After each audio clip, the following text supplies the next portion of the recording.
Hari ini kita akan membahas tentang user experience lagi, tapi topiknya yang hari ini tentang proses dan konsep dalam user research.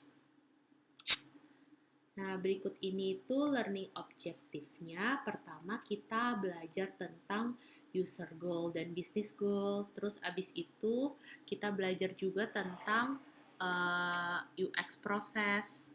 Terus yang ketiga, kita belajar tentang gimana caranya gathering requirement. Requirement itu apa sih di dalam UX? Terus yang keempat tentang gimana caranya kita building konsensus yang bagus dalam user research itu bagaimana sih? Terus dalam user experience bagaimana? Terus yang kelima tentang user research. Yang keenam tentang gimana caranya kita bisa buat user research yang baik. Terus yang ke 7 tentang tools-tools apa yang bisa kita pakai di saat kita mau melakukan user research. Dan yang ke-8 adalah tentang Asphalt. Nah, jadi selanjutnya kita mulai ke user goals dan business goals. Jadi seperti yang kita tahu ya, namanya goal itu kan sangat penting ya. Kalau sebelum kita buat project, mau bikin apapun, pasti kita harus punya goals, tujuan. Tujuan kita apa sih? Begitu juga kalau kita mau buat atau starting atau mau saat pertama kali mau melakukan UX project, user experience project, kita perlu tahu dulu dan perlu ngerti dulu goals-nya kita apa. Tapi bukan goals kita doang, maksudnya goals perusahaan bukan itu doang, tapi ada dua, yaitu users goals dan business goals.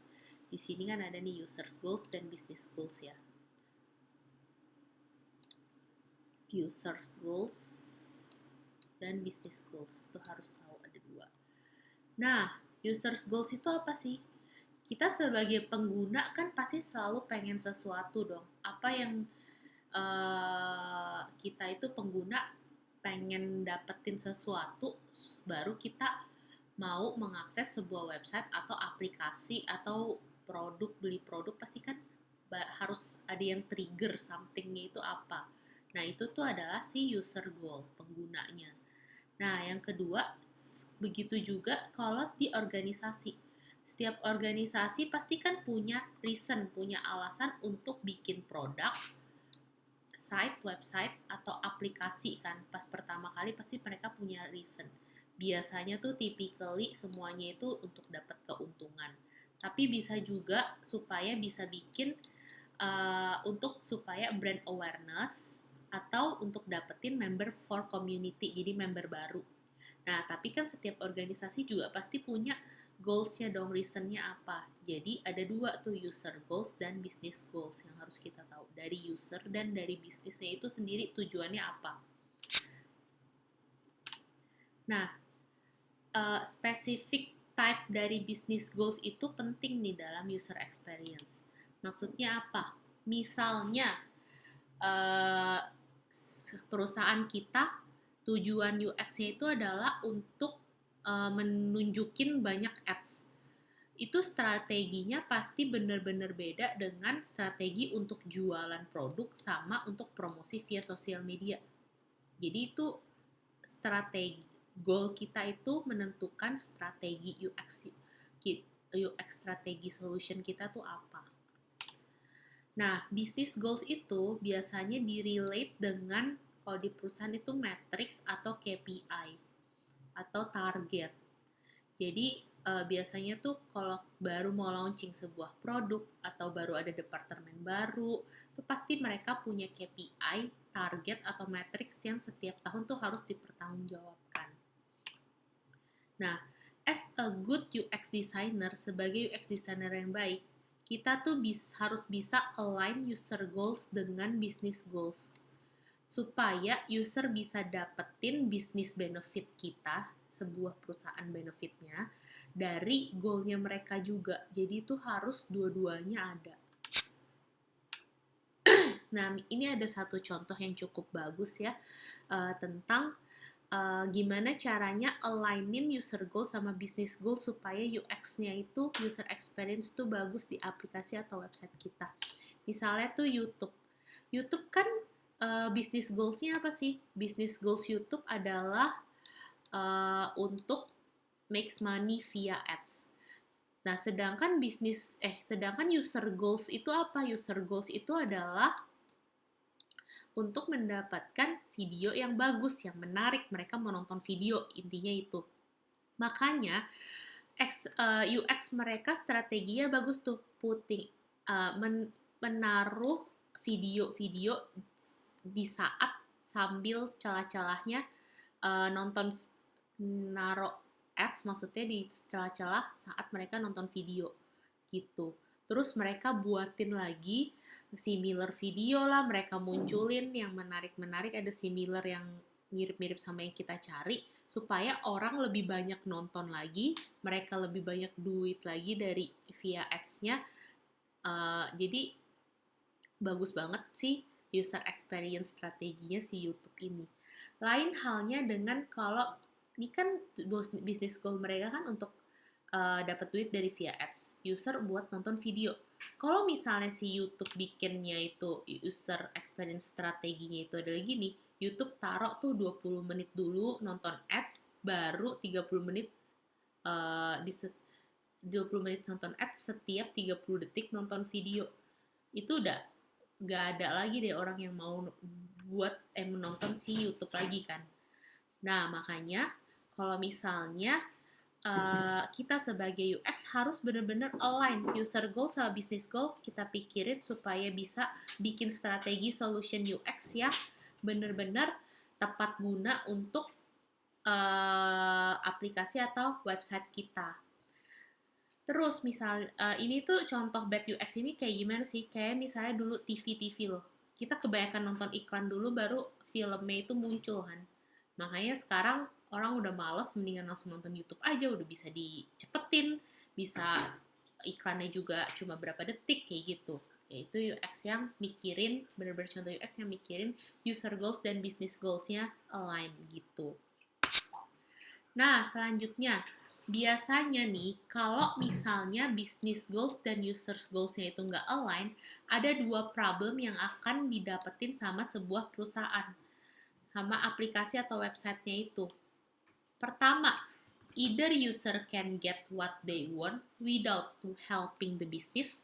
Akhirnya apa? Banyak dapat user banyak nih yang ngeliat, tapi gak sukses, gak lama gitu loh mau user itu mau pakai aplikasi kamu. Yang kedua, the users don't get what they want. Akhirnya udah gak ada user, gak ada juga yang mau install. Nah, itu lebih gawat lagi. Jadi, kalau misalnya business goals dan users goals-nya itu nggak align, dua masalah ini tuh jadi buat aplikasi kita itu nggak berguna dan nggak sesuai dengan apa yang diharapkan. Gitu. Nah, terus yang kedua, tadi kan kita udah ngomongin business goals dan users goals yang harus align. Yang ini juga harus yang penting nih yang harus kita tahu, yaitu UX itu adalah sebuah proses. Nah, ini ada satu quote bagus nih. Every company is different. Every team is different. And every designer is different. So, it's worth asking some questions about how you work. Jadi itu UX itu proses. UX itu nggak cuma sebuah event atau tugas satu hari doang yang langsung kelar. Terus juga bukan one time thing, moment in time, atau tugas-tugas atau to-do list yang harus dilakukan saat ini juga, itu bukan UX. UX itu adalah sebuah proses, dimana kalau proses itu nggak dilakuin dalam sebuah company, UX proses itu nggak dilakuin, pasti company will have a bad UX by default. Jadinya, company itu needs to get involved in several places at many times to design and protect a good user experience. Jadinya tuh company harus sadar kalau UX itu proses, gak mungkin satu langsung jadi, sehari langsung jadi, 1 jam langsung jadi, itu gak mungkin. Nah, berikut ini ada prosesnya itu, tahapannya gimana sih UX itu. Pertama, ada namanya kita harus gather information. Paling penting nih kita harus mengumpulkan informasi-informasi yang dibutuhkan itu apa sih untuk bisa mencapai goal kita. Terus yang kedua, ini gather information itu contohnya gimana? Misalnya seperti yang minggu lalu kita belajar UX deliverable. UX deliverable itu kan salah satunya ada competitor analysis. Kita analisis dulu kompetitor kita cari informasi sebanyak-banyaknya tentang kompetitor kita. Terus abis itu kita bikin competitor analysis, kita bandingin. Oh, aplikasi A itu fiturnya ini nih, B ini nih. Kita di sini. Nah, kita tuh ada di posisi mana? Bagaimana kita bisa menghandle kelebihan yang aplikasi A dan kelebihan aplikasi B, terus kita lihat kekurangannya juga supaya kita bisa masuk fit in di dalam dan lebih better dibandingkan aplikasi A dan aplikasi B itu gitu. Terus kedua, research user. Nah, research user ini penting banget dilakukan dalam UX proses. Research user itu maksudnya gimana? Kita cari tahu dulu target kita siapa, user yang pengen kita tuju tuh siapa. Bisa dalam bentuk apa? Biasanya tuh seorang UX designer itu buat research user itu jadi, contoh kalian lihat itu di minggu lalu, contohnya adalah user profile. Jadi kita bikin profile dulu user kita tuh bagaimana. Misalnya, user kita adalah laki-laki umur 15 sampai 30 tahun. Terus user kita itu laki-laki yang suka olahraga. Kita bikin card-nya, kita bikin list-nya. Kita bikin juga, oh ini yang harus suka olahraga, tinggalnya itu cuma di Jabodetabek, kayak gitu. Misalnya kita punya user gitu sampai detail itu tipe-tipenya. Ini kayak tipe cewek sama tipe cowok kita gitu loh. Kita kan punya tipe sendiri. Nah, itu kita listin sebanyak-banyaknya supaya bisa research usernya. Kita bisa research nih setelah kita user profil, kita research nih. Kita googling, oh profil-profil yang umur segini-segini sukanya gimana. Nah, dari situ informasinya research user udah dapat, informasi yang dibutuhkan kompetitor udah dapat, itu penting banget buat perbaikan kita di UX, user experience. Setelah kita udah dapat, pasti kita bisa bikin desain solusi apa yang bisa kita buat untuk aplikasi atau site kita dari informasi dan research user itu.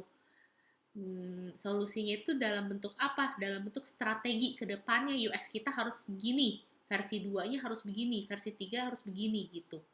Terus setelah udah dapat strategi, kita harus make sure it is implemented properly. Jadi strategi ya kalau cuma strategi doang nggak dilakukan tuh nggak mungkin. Kita harus make sure semuanya itu diimplementasi dengan baik. Yang kelima, kita harus nilai nih. Oke, setelah kita implementasi, resultnya apa? Ada lagi nggak kesalahan? Ada lagi nggak perbaikan? Kalau kita nggak nilai nih resultnya dari strategi kita apa ya, percuma kita nggak dapat insight-insight baru kan untuk perbaikan selanjutnya. Namanya aja UX adalah proses. Proses itu yang harus kita nilai gitu. Nah, karena tadi tuh proses-proses itu, makanya UX itu berkaitan erat dengan improvement. Jadi improvement itu penting banget dalam UX. Jadi kalian nggak usah takut, aduh berubah-berubah mulu, nggak bisa. Karena UX itu pasti improve, begitu. Nah, ini ada kata-kata bagus. Some improvement are easier said than done, but UX is a new part of business in general, so there is a good chance you will need to figure out where UX should fit, not just where your company expect it to fit. Jadinya kita bisa dengan gampang figure out UX itu fitnya apa sih di aplikasi kita tuh, UX-nya gimana, site-nya gimana. Nah, bukan company doang yang expect, tapi kita bisa figure out gitu. Nah, ini ada cukup baik ya hint-hint atau maksudnya tips-tips kalau misalnya kita tuh UX yang baru di hire sama kalau misalnya kita tuh bagian kecil dari UX. Kita orangnya tuh udah masuk ke tim yang udah gedenya di UX. Ya, yang pertama tuh kalau misalnya kita orang pertama yang baru di hire sama perusahaan jadi UX, itu gimana? Kita harus open discussion with semua kita punya tim partner kerja, manager supaya bisa bikin UX can be part of the product process sama bikin better. Kita harus bikin itu.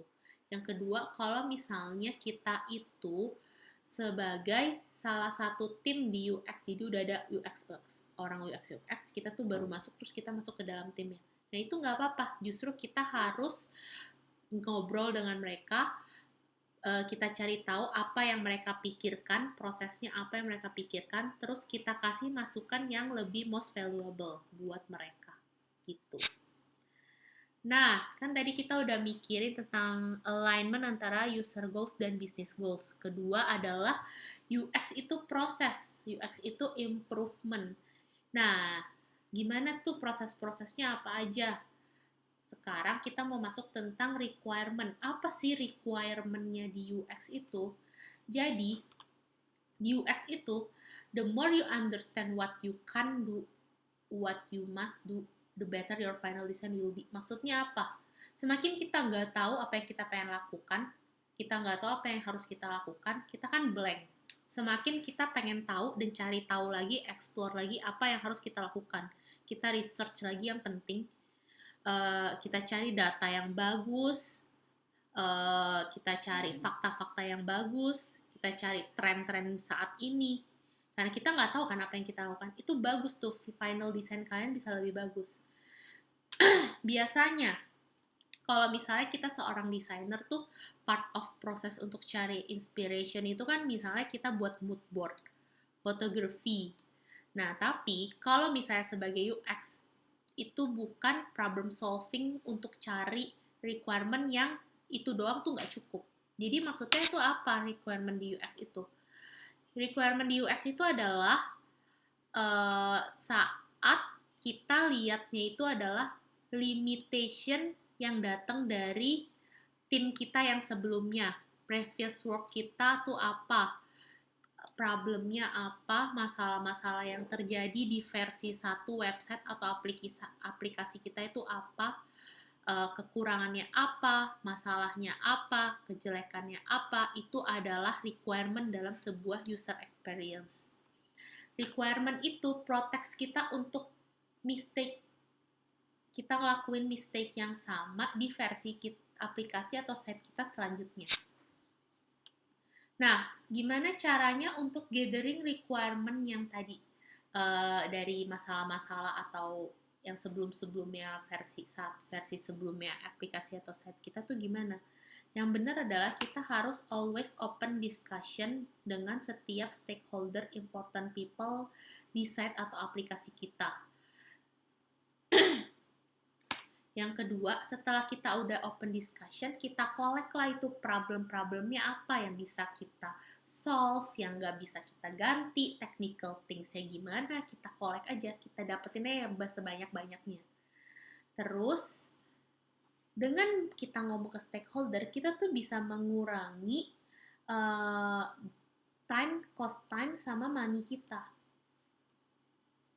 Terus kita harus sadar sebagai UX designer, kenapa kita harus tanya stakeholder? Karena other people's needs are our needs. Gitu.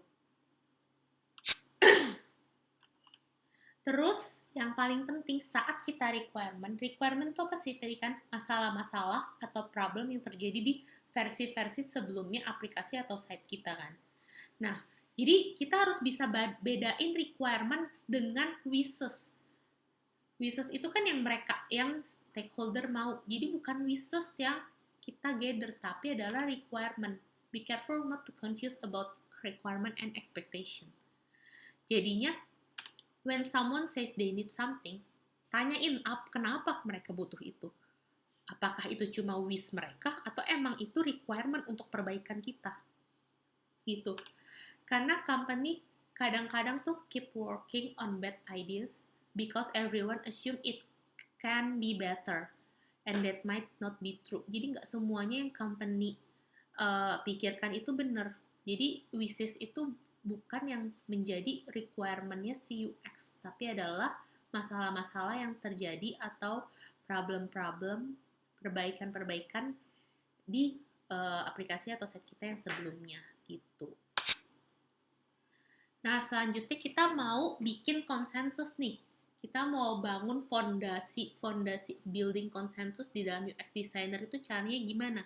Yang pertama, kan dari tadi tuh yang kita omongin gimana caranya kita sebagai UX designer harus banyak nanya, harus banyak open discussion. Nah, karena kita perlu banyak open discussion, makanya kita sebagai UX designer need to have reason to support their design and able to defend their choices. Jadi kita harus proof kita punya solution, strategi baru kita harus bisa buktiin itu bener. Makanya, kalau misalnya kita sebagai UX designer, yang harus paling penting adalah pertama, good research, good theory, and good data. Itu penting banget sebagai UX designer. Kenapa? Kalau misalnya kita nggak ada 3 itu, kita nggak bisa proof orang-orang dengan solution atau strategi kita yang udah kita bikin. Berdasarkan research kita. Jadi harus ada good research, good theory, and good data. Ini penting banget. Nah, yang ketiga, kalau misalnya kita emang nggak bisa jawab, nggak ada good research, good theory, good data, nggak, waktu orang tanya, kita diskusi, nggak ada jawaban yang research, oke, good theory, good data, nggak ada. Kita nggak usah bohong, ya kita bilang aja kita nggak tahu, tapi kita akan cari tahu.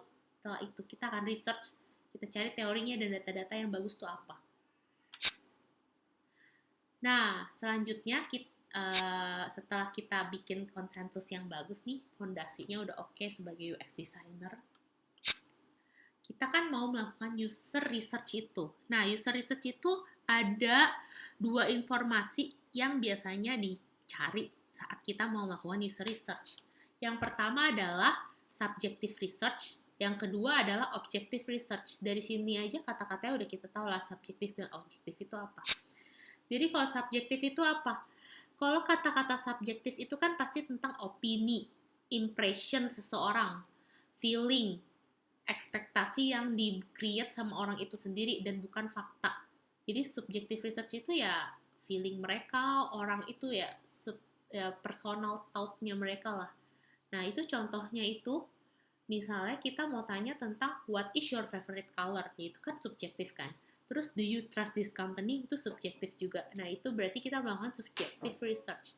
Yang kedua adalah objective research, namanya aja adalah objektif. Jadi maksudnya adalah fakta, ada datanya, benar-benar faktanya, something true, something you can prove. Terus opini kita nggak bisa mengubah itu, karena itu kan emang something true. Contohnya apa? Berapa lama sih kita spending di dalam aplikasi ini? Nah, itu kan pasti fakta dong. Terus, dari mana sih kita bisa dapat link untuk bisa unduh aplikasi atau website ini? Gitu. Itu kan fakta, itu berarti objective research. Biasanya tuh kita pasti combine antara subjektif dan objective research, tapi kalian harus bisa bedain subjective research itu kayak gimana dan objective research itu kayak gimana. Terus yang kedua, tentang sample size. Jadi kalau kita ngelakuin research, yang perlu kita tahu kan sample size kita dong, berapa orang yang kita mau research. Makanya kalau di final project nanti aku bilang minimal 50 kan kasih survei kan. Nah, tapi sebenarnya target sample size itu nggak ada aturan yang bener-bener oke harus 50, nggak ada. Jadi general rules-nya ya more people makes for more reliable information kan. Semakin kamu banyak cari orang untuk di survei ya semakin bagus information-nya. Terus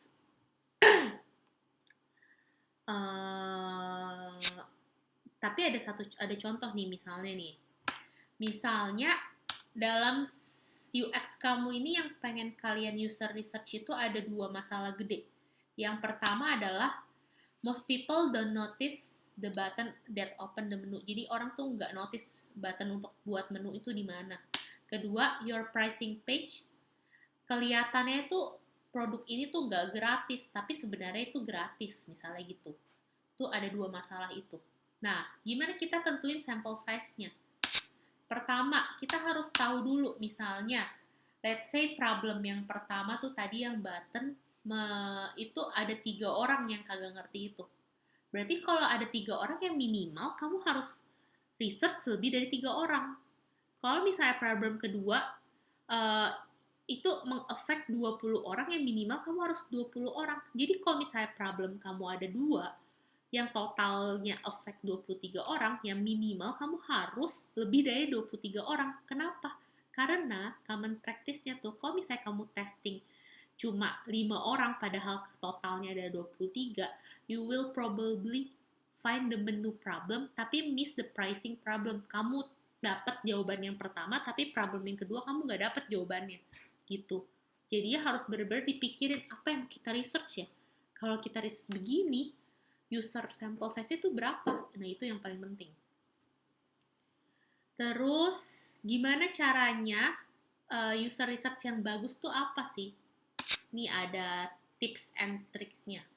Yang pertama, you are not testing the user, tapi they are testing you.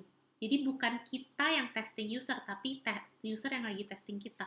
Jadi kita nggak boleh melit user itu dengan jawaban-jawaban atau kita ajarin, misalnya mereka lagi kesusahan nih, kita kan lagi survei, terus mereka lagi ngeliat warnanya jelek, terus kayak tiba-tiba ngomong, masa sih warnanya jelek, ya nggak bisa. Jadi misalnya juga kita lagi observe orang itu pakai aplikasi yang kita baru buat, terus habis itu pada saat mereka kepusingan untuk login, ini begini aja caranya, nggak boleh kayak gitu. Jadi pada saat kita mentesting user itu, mereka lagi testing kita kan, biarkan aja, kita observe aja mereka tuh kesusahannya di mana. Itu yang jadi catatan kita gitu sebagai UX designer. Yang kedua, users are not a crystal ball. Maksudnya apa?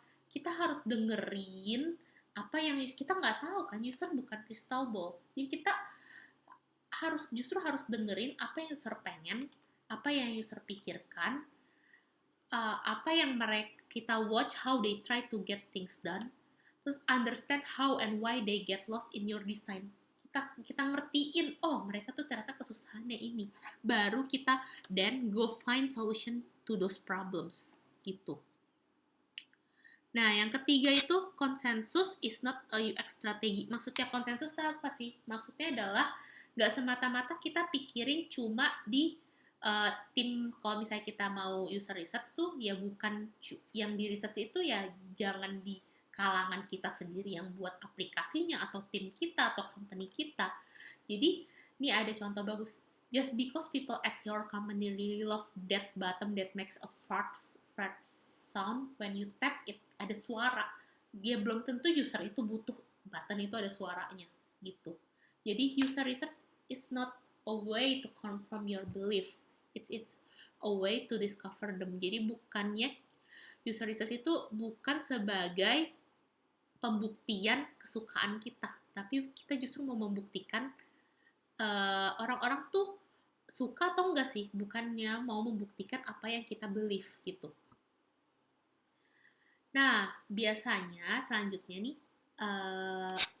di user research itu ada 3 basic types of question. Ini yang pasti kalian udah biasa ya, ini common banget. Pertama, open question. Kedua itu adalah landing question. Dan yang ketiga adalah close question. Maksudnya itu apa? Kalau open question itu yang biasanya kayak di SFQ, pertanyaan yang membiarkan kita untuk menjawab aja. Menjawab dengan bebas. How would you describe these apps? Di SFQ kan menurut Anda apa yang harus diperbaiki kayak gitu. Nah, kalau landing question itu kita kayak menggiring orang untuk menjawab di topik ini, ceritanya gitu. Misalnya nih, disebutin dong best feature di aplikasi ini, site ini apa sih gitu. Nah, kalau close question ini yang paling sering dipakai nih, biasanya tuh question yang kasih pilihan, iya atau tidak, terus ada pilihannya, terus ada juga yang Likert scale. Likert scale itu apa? Rating aplikasi kita antara 1 sampai 5, kayak gitu. Jadi ada 3 ya, basic type of question.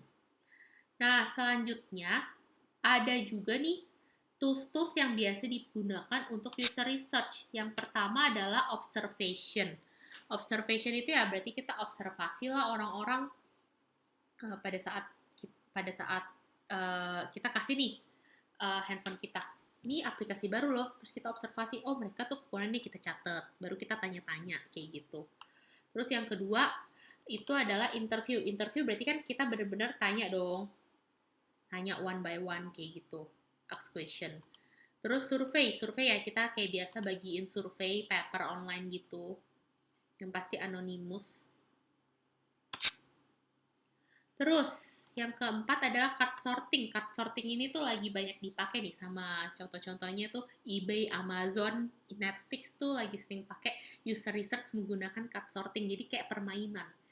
Mereka pengen dapat informasi user research tapi mereka bikin kayak permainan gitu loh.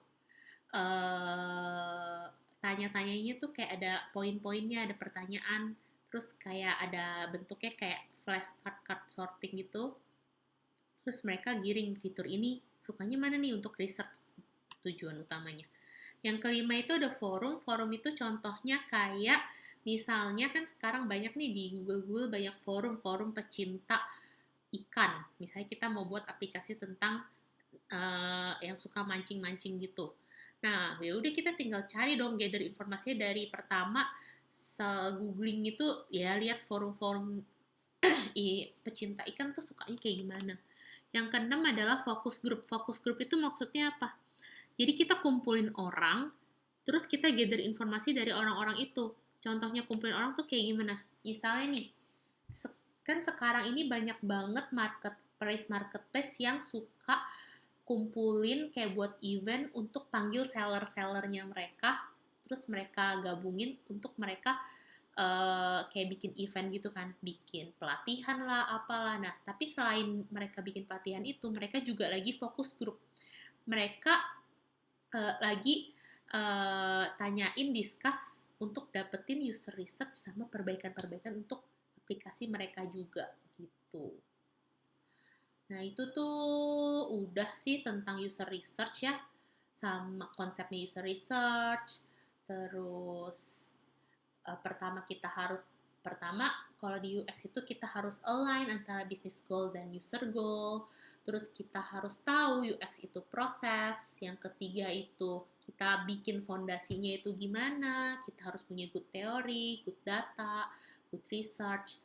Terus yang keempat, user research itu apa aja, tools-tools yang bisa dipakai, pertanyaan-pertanyaan yang dilakukan, terus gathering information itu gimana. Nah, ini yang terakhir nih ada satu contoh UX nih. UX-nya Gojek. Jadi Gojek itu punya UX dan mereka kasih nama sendiri. Namanya itu adalah Aspal. Nah, UX. Nah, Aspal itu apa? Language-nya desain UX mereka. Jadi language itu maksudnya coding? Enggak juga, bukan kayak gitu. Ya ada contohnya tuh mereka bikin sendiri nih, Asphalt namanya. Terus kita lihat aja nih di sini. Kita buka.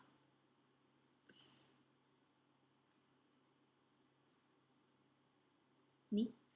Jadi UX-nya si Gojek ini, timnya mereka bikinin dokumentasi. Dokumentasinya tuh bentuknya kayak gimana? Bentuknya itu jadi Asphalt itu our design language system. Gojek punya design language system. Jadinya tuh mereka bikin dokumentasi. Oh, kalau misalnya warna itu dipakai ini, oranye. Kalau misalnya birunya cuma boleh ini. Mereka bikin ukuran-ukuran, text number berapa, button gimana, inactive gimana. Terus mereka bikin, oke, kalau misalnya pada saat ukuran segini, button circle-nya begini. Terus kalau mau cari bentuknya begini. Oh, ini kalau misalnya mau rating, mau love, kayak gitu-gitu. Mereka bikinin dokumentasinya tujuannya buat apa? Karena kalau aplikasi atau website kita semakin gede, kita mau, pasti kan orangnya semakin banyak. UX designer, terus abis itu UI, UX designer, coding semakin banyak. Nah, gimana caranya biar bisa senada? Ya perlu kita buat dokumentasi itu. Nah, si Gojek itu udah berhasil buat, dan mereka namain sendiri. Mereka punya documentation itu adalah Asphalt UX language. Keren banget nih, bisa kalian buka juga nih di asphalt.gojek.io. Ini ada contohnya, colornya, communication, motion, dan typography-nya. Bisa kalian coba-coba sendiri kalau misalnya tertarik mau jadi UX atau UI designer. Begitu. Nah, sekian kelas hari ini. Semoga kalian jadi lebih ngerti lagi UX itu gimana sih, dari yang minggu lalu sama minggu ini kalian lebih ngerti lagi. Terus jadinya bisa dipakai untuk project akhir kalian sama sebagai pengetahuan kalian kalau kalian memang tertarik di bagian data UX.